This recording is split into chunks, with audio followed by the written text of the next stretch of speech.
Hello বন্ধুরা, তোমরা সবাই কেমন আছো? আবারও চলে আসলাম আরেকটা দারুণ স্বাদের রেসিপি নিয়ে। আজকে আমি তোমাদের খুব সহজে প্যানকেক তৈরি করে দেখাবো। তার জন্য নিয়ে নিলাম এখানে একটা ডিম। আমি মাত্র একটা ডিম দিয়ে অনেকগুলো প্যানকেক তৈরি করে তোমাদের দেখাবো। ডিমের উপর দিয়ে দিলাম পরিমাণ মতো চিনি আর দিয়ে দিলাম 1 চিমটে লবণ। এরপর একটা হ্যান্ড বিটার দিয়ে ভালো করে চিনিটা ডিমের সঙ্গে মিক্সড করে নেব। দেখো বন্ধুরা, চিনিটা গলে ডিমের সাথে মিক্সড হয়ে গেছে। এইবার ডিমের উপর দিয়ে দেব ময়দা। এইখানে আমি মাঝারি সাইজের বাটিতে 2 বাটি ময়দা নিয়েছি। ময়দাটা একটা চালনি দিয়ে চেলে তারপর ডিমের উপর দেব। তোমরা যদি চাও ময়দার পরিবর্তে আটা দিয়েও এই প্যানকেকটা তৈরি করতে পারো। আর দিয়ে দিলাম 1 চা চামচ বেকিং পাউডার। এরপর নিয়ে নিলাম 1 বাটি কোকো পাউডার। চেলে একসঙ্গে মিক্সড করে নেব। উপকরণগুলো চেলে দেওয়া ভালো, কারণ কোনো লাম্পস থাকে না। ব্যাটারটা একদম স্মুথ হয় আর কেকটাও খুব ভালো হয়। তাই বন্ধুরা, তোমাদের বলছি, যখনই প্যানকেকটা তৈরি করবে উপকরণগুলো চালনি দিয়ে চেলে নেবে। এইবার একটা হ্যান্ড বিটার দিয়ে ব্যাটারটা রেডি করব। এখানে নিয়ে নিলাম লিকুইড দুধ, কারণ ব্যাটারটা রেডি করব লিকুইড দুধ দিয়ে। আমি 500 গ্রাম দুধ নিয়েছি। যতটুকু পরিমাণ লাগবে ঠিক ততটুকু দুধে আমি এখানে অ্যাড করব। একটু একটু করে দুধ দেব আর হ্যান্ড বিটারটা দিয়ে সুন্দর করে ব্যাটারটা রেডি করে নেব। একসঙ্গে দুধটা দিলে যদি ব্যাটারটা পাতলা হয়ে যায়, তাই আমি একটু একটু করে দুধ দিয়ে নেড়ে নেড়ে ব্যাটারটা রেডি করে নেব। দেখো বন্ধুরা, এখানে 500 গ্রাম দুধ লাগেনি, 500 গ্রাম থেকে কম দুধে লেগেছে।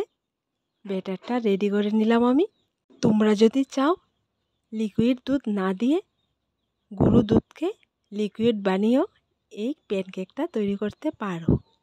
দেখো বন্ধুরা, ব্যাটারটা রেডি হয়ে গেছে। আমি কীরকম করে করলাম, না ঘন না পাতলা। এইখানে কেকটা বানানোর জন্য আগে থেকে চুলোয় একটা প্যান বসিয়ে রেখেছিলাম। প্যানটা যখন ভালো করে গরম হয়ে যাবে, এর মধ্যে দিয়ে দিলাম 2 চা চামচের মতো সাদা তেল। তেলটা দেওয়ার পর একটা টিস্যু বা সুতির কাপড়ের টুকরো দিয়ে ভালো করে মুছে নেব, যাতে করে প্যানের গায়ে কোনো প্রকার তেল না লেগে থাকে।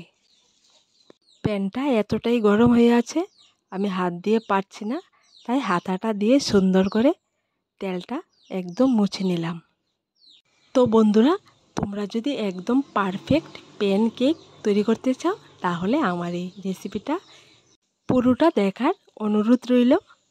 এইবার কেকের ব্যাটারটা যে হাতাটা দিয়ে আমি কেকটা তৈরি করব একটু ভালো করে নেড়ে নেব, যাতে করে ব্যাটারটা নিচে জমে না থাকে।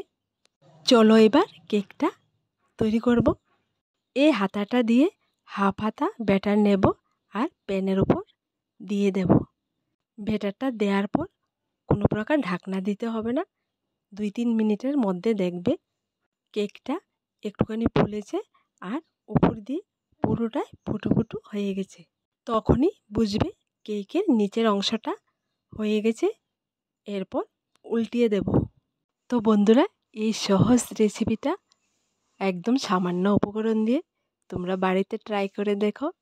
ভীষণ স্বাদের একটা রেসিপি, একদম ভুলবে না। আমার এই রেসিপিটা যদি তোমরা ফলো করো, তাহলে নরম তুলতুলে ফুলকো ফুলকো প্যানকেক সহজে ঘরে তৈরি করে খেতে পারবে। আমি ঠিক একই রকম করে সবগুলো প্যানকেকই তৈরি করে নেব। তোমরা একটা জিনিস খেয়াল রাখবে, যখনই প্যানকেকটা তৈরি করবে চুলোর আঁচটাকে একদম লোতে রাখতে হবে, না হয় কেকটা ভালো হবে না, পোড়া লেগে যাবে। দেখো বন্ধুরা, কেকটা উপর দিয়ে কতখানি ফুলেছে আর ফুটো ফুটো হয়ে গেছে, দেখতে কতটা সুন্দর লাগছে। এবার আমি উল্টিয়ে দিলাম। উল্টানোর পর দেখো নিচের সাইডটাও খুব সুন্দর কালারটা এসছে। এরকম আমি আরেকটা তোমাদের করে দেখিয়ে দিলাম, যাতে তোমাদের শিখতে সহজ হয়। দেখো বন্ধুরা, সবগুলা কেক আমার রেডি। দেখো বন্ধুরা, মাত্র একটা ডিম দিয়ে কতগুলা কেক তৈরি করেছি। এইখানে 6টা কেক বানিয়েছি আমি।